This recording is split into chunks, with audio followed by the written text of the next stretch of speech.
What's up, my comic comrades? DC K.O is definitely an event that's going to be talked about by every comic fan. First, because the setup has been great across all titles, and second, because it's off to an amazing start. But it's also going to have massive ramifications for the DC universe, as we're going to get to see our favorite heroes and villains fight each other in ways we've never seen. All with the most powerful version of Darkseid, known as Omega Darkseid, manipulating things from behind the scenes, placing heroes in a battle royale against one another. It's such a crazy idea, but Saturday morning level fun. But how does this all start, and where is it all going? Well, let's find out. The issue starts off with Superman getting ready for the biggest fight of his life, as he stretches and wraps his fists in tape with miniature suns attached to his knuckles. The captions then say, "Here in the dark, in the moments before it begins, he tells himself it's just another fight, a brawl like countless ones before, a contest, a game to win. For this one, everyone even got to bring gear. Clark brought the knuckles. He forged them in the fortress years ago, after returning from the dead. Knuckles with miniature suns raging inside, angry suns taken from empty universes. He thought about calling them the Dawn's Day Knuckles, but Lois shut that down fast. Even so, with them, he's stronger, faster, ready to throw down. He's fought tougher fights than this, fought in other dimensions, other universes, fought gods, titans. What's one more fight?" And then the doors open as we see Superman look up and say, "What the?" We're then brought back to some time before this, where we see Clark, Bruce, and Diana are playing a board game based on their hero identities. As they're playing the game, Clark asks, "Why are all the power-ups bat-themed like Batmobile Boost? Who made this thing? Give me the box." M. Malone Enterprises, telling us Bruce made this game with one of his subsidiary companies, as M. Malone stands for Matches Malone, one of his aliases. We see Clark getting annoyed that he's losing as Lois walks in saying, "I warned you, Clark doesn't like games unless no one has to lose." Diana says, "Losing builds character," as Bruce smirks at Clark saying, "So does winning." Diana then says, "Well, I for one am glad you invited us. Thanks, Lois." Lois then goes to kiss Clark saying, "Of course, I just thought you never get to spend time together. I mean, when you're not saving the world." They continue to play the board game, as captions say they play on as they do. They talk as friends, family, not colleagues or heroes. They joke, they talk about their children, they discuss private things we'll return to very soon. An hour later, the game is still not over, though they're all within a few spaces of the Watchtower finish line. Diana is about to toss what could be the winning roll, as Lois says, "Guys, why is it so bright out?" As they all stand up and look outside the window, captions say, "Suddenly, he's just there. Darkseid, the hero's oldest and greatest foe, maybe the most familiar enemy they have. But this Darkseid has become something else, something more. He isn't just bigger, stronger, he's everything, a universe of power given form. Everywhere he looks, the city becomes his. No, Clark thinks, not his, it becomes him. Clark can see it happening. Every particle, every molecule, every atom is now of Darkseid. As they charge him, Clark tells himself, they've done this before. They fought Uaxis a dozen times and won.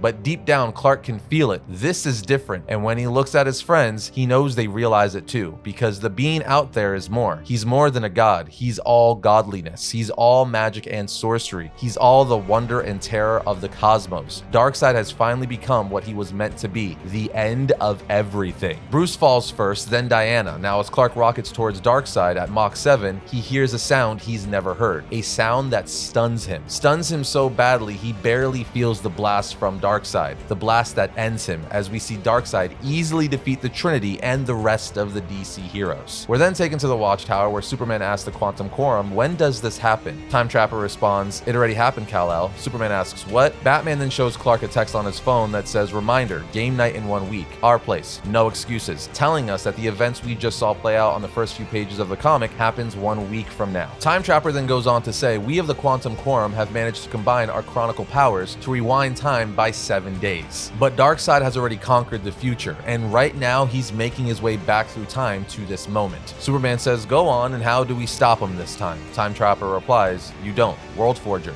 Show them." As the World Forger pulls up the timeline, Time Trapper continues to say, "The timeline before you is the history of our universe. The flame just ahead of this moment is him. We've explored every variation, and no matter what you try, he consumes you and moves on. It all ends here in this moment with Darkseid." Hal Jordan says, "There has to be something we could do," but Gorilla Grodd says, "Nope." So Hal says, "Nope." "Booster, come on." Booster replies, "Hal, we've watched you try 1,000 things 1,000 times. You always lose. From what we've seen, there's one thing you could do. Soha asks, what's that? Time Trapper answers, give up and start over. We are the most powerful temporal beings in the universe, and if we use the last bit of our energy, we might be able to, as Mr. Terrific finishes his sentence saying, create a new timeline for us. You can't be serious. Time Trapper explains, very serious, Mr. Terrific. Not that long ago, a being did this very thing here, at this inflection point, restarted you all, restarted everything and everyone. Eventually, as you know, this timeline was reabsorbed, but for a brief period, it existed outside the large reality, referring to the New 52 timeline when DC rebooted all their continuity. Eventually, Batman says, enough, we need to understand what we're up against. Quorum, how did Darkseid become this? Time Trapper says, World Forger.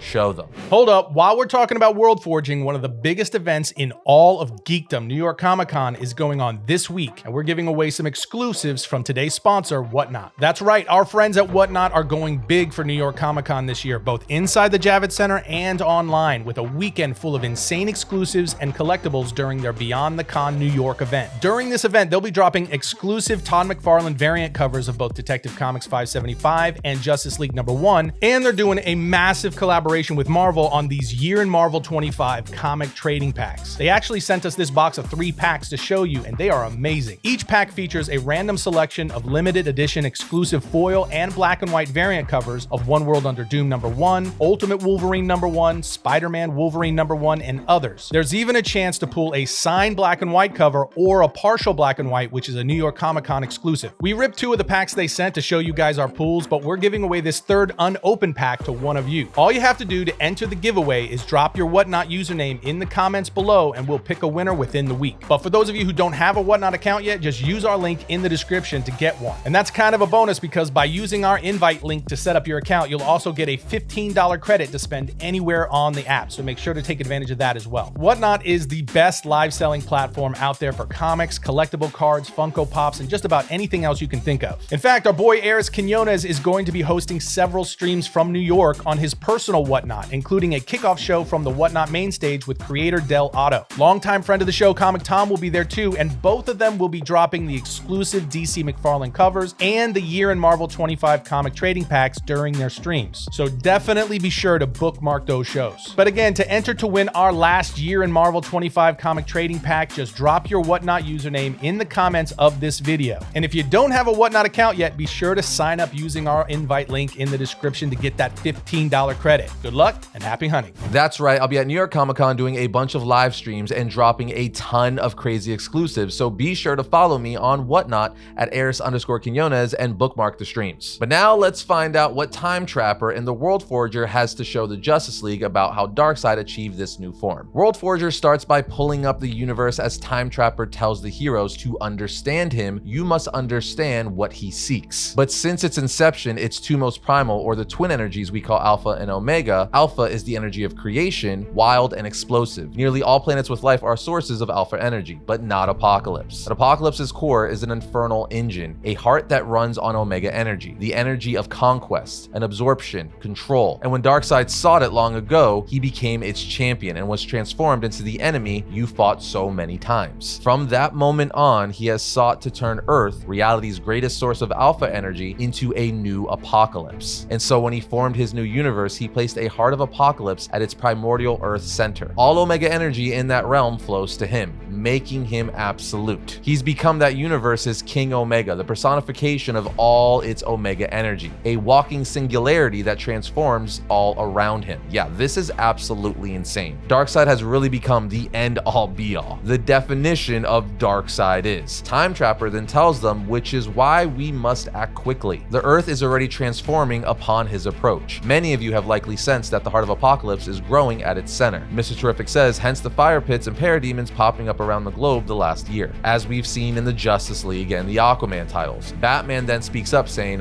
hold on, if there's a heart of Apocalypse forming at the center of our Earth right now, could we use it to transform one of us into something like him? A King Omega? Wonder Woman says, that's an idea. As the Quantum Quorum says, a terrible idea, impossible. The heart is cosmically connected to Darkseid. It serves him only. To change that, you need to restart it entirely. Blast it with Omega energy you don't have. Batman says no, but Booster does. Watchtower readings show him brimming with it from being trapped with Darkseid for years. He could use that power to restart the heart, cosmically defibrillate it. Booster basically basically says, I don't think you comprehend what you'd be unleashing. So Batman says, show us, World Forger. He does and says, you must understand, the heart is a living thing, sentient. Reborn, it would immediately seek a champion, someone fueled by conquest and conquest only. You all are heroes, even hungry and new, it would not let your kind near it. It would defend itself. Batman asks, defend itself how? Time Trapper tells him it's fourth dimensional, not bound by our physics. By my calculations, it would reshape itself to test you, create a tournament. Each of these rings would be a higher level of challenge. So this is telling us how the KO contest and battle will form and ultimately break down, and why the heroes will be facing each other. But let's keep going. Flash says, we could take some measly parademons. Grodd replies, not parademons, idiot, each other. You would be competing with each other. World Forger says, yes. It'd be a competition to find an ultimate conqueror among you, a champion. Do you see? One of you would have to defeat all the others and then defeat the heart itself. If one of you can, the universe will bend toward you. You will become the sole celestial entity, a being perhaps capable of facing Darkseid. Batman asks, and if this person does defeat Darkseid, they could bring it all back on the other side? Everyone and everything lost? Booster answers, I mean, in theory, whoever wins should be able to reshape the universe however they want. Time Trapper then asks, why are you encouraging this? But ultimately he says, fine, then answer me this, heroes. The heart responds only to Omega energy, the energy of conquest. Every ring you enter will test you further in strength, cunning, strategy, and to prevail, you must compete only to win. No mercy, no compassion, or the fire pits will not fill and you will never match Darkseid's power. Can you truly do that? As all the heroes just stare silently. As Superman, pissed off, says, forget it, we're not doing this, as he walks out. Because as we know, Superman is all about hope and compassion. He cannot be ruthless, so of course, Batman and Wonder Woman come to speak with him. Superman then says, if we do this, really do it, what's to stop the villains from following us down there? Bruce, imagine Joker in this tournament. Imagine Lex. If they were to win, have that power. Batman replies, I can't, or Cheetah, or any of the worst, so we won't let them. Wonder Woman then says to Superman, you spent the last year turning the Phantom Zone from something punitive into a place of healing. We put our adversaries there for now to keep them safe, as Batman says, and keep them out. Superman then looks down at Earth from the Watchtower saying, even if we could, if we go compete in this thing, who's going to protect the world while we're gone? Wonder Woman says, that's what the League is discussing right now, as Batman says, this could work, Clark, think about it. As captions say, what Clark thinks about is the moment he charged Darkseid in that terrible sound, the one that stopped him in his tracks. It was the sound of every heart on Earth suddenly doing the same thing, not stopping or dying, but falling into unison. All the variety, people, fish, birds, bugs, the whole strange, wonderful mess of it all aligning in a single rhythm. Darkseid's. Batman tells Superman, it's a game, Clark. He replies, one where we play to the death against each other. Wonder Woman says, no, against him. Remember that, and it becomes your favorite kind.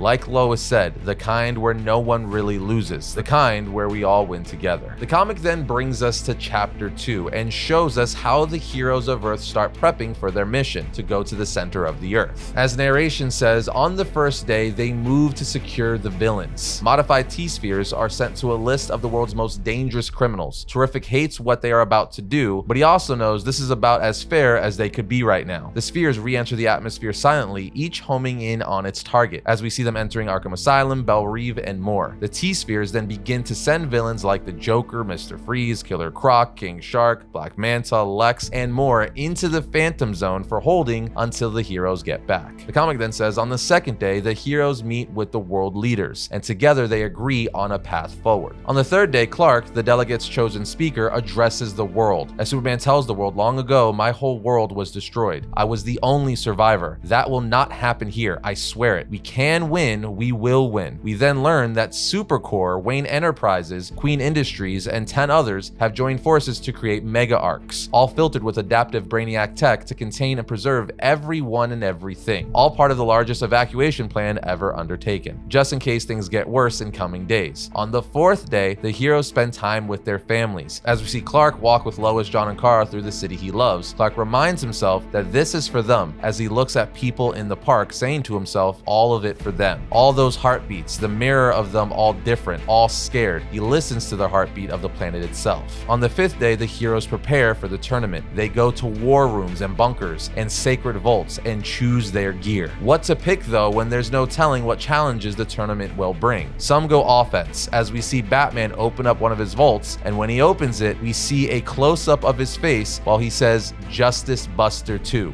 power up." That's right, there's a Justice Buster 2. If you remember, the first Justice Buster was a mech suit designed by Batman to take down the Justice League, first appearing in Batman 35. And now there's a version 2 that we're about to see. The comic then says, others go for strategy, as we see Wonder Woman awaken her God Killer armor. The book then says a few choose defensive measures, as Cyborg says, Father Box, upgrade, go. The book then says others like Clark just choose what feels right, as he puts on his miniature son Knuckles, looking at them saying, it's a game, we could all win. And on the 6th day, it's time. With the villains locked away and the world fortified and prepared, they set off. Some are selfless, some are complicated. Humans, aliens, gods, monsters, but over 100 of the world's heroes in all, as some heroes fly to the center of the earth, while others fly via a jet as they fire at the heart forming at the center of the earth. Chapter 3 says the blast is just enough to stop the heart, for no more than a few zeptoseconds, but it's enough time. When the heart begins again, blank and new and terrible, the first thing it sees is them, the heroes rocketing towards it. To welcome them, it gives them a miraculous vision. Every hero suddenly sees themselves win, become the heart's champion, the sole god, to have the universe bend to them. No, more than bend, to have it reform around their ideas, their beliefs. They see the good they could do, so much good, but just as quickly as it appeared, the vision vanishes, gives way to darkness, and they each look around to find themselves waiting at the arena gates. And just like that, the tournament is upon them. We're then brought back to the beginning of the issue where Superman is walking through the arena doors and he says, "What the?" As we finally see what he's looking at, and they're giant celestial looking demon being things. And they tell Superman, get back, wait for all the combatants. As Swamp Thing, Plastic Man, Wonder Woman, Detective Chimp, and Batman in the Justice Buster 2 armor, along with several other heroes, show up. The massive beings then explain the rules, saying, those of you who cross the gauntlet early shall move on. The rest perish. But beware, one wrong step and you may find yourself out. The contest begins at the drop of the Hell Mace. Billy Batson then tells Superman, well, looks like we'll finally get to see who wins, Superman or Captain Marvel. Superman's like, Billy, as Billy says, you're going down, Big Blue. As the Hell Mace falls on Billy before he could turn into Shazam, eliminating him. Now obviously killing Billy Batson enrages Superman, at which point he punches a tooth out of one of the giant being's mouth. Superman says, that's right, come on, pick on someone your own size, but Batman just fires a missile at him from his Justice Buster 2 suit, saying, Clark, head in the damn game. Captions from the comic then say, he knows Bruce is right. If they're going to generate enough Omega energy, he needs to play to win. They all do. As we see the character Damage get eliminated, DC's version of the Hulk, who hasn't appeared in DC in a very long time, so this is an awesome deep pull. Anyway, we see Adam Strange then get eliminated, and we continue to see characters trying to make their way across the gauntlet, such as Harley Quinn, Red Hood, Cyborg, Plastic Man, the Green Lanterns, Lobo, and the list goes on and on. Eventually, several characters do make it through, as captions say, in the shadows, the fire pits hiss angrily. Behind him, heroes begin to cross the finish line. Diana, Mary, Kara, because without even realizing it, Clark is hanging back. Instead of blasting through, he's clearing the way for his friends. More make it through. 5, 10, the portals begin to shrink. Clark fights on. 15 are through. The portal shrinks further. How many will be allowed to cross before it closes? Now 18. Carter makes 19. It then occurs to Clark that he hasn't seen Bruce cross yet, which surprises him if anyone was going to make it through, at which point Bruce shows up behind him saying, Clark, focus, you need to stay. But before Batman could finish his sentence, someone stabs Batman through the back, with it now coming out of his chest through his Justice Buster armor, as we see a bang flag come off the blade. As a caption says, the flag gun unfurls. Then a blast hits Clark, knocking him off his feet, and when he looks up, they're all right there.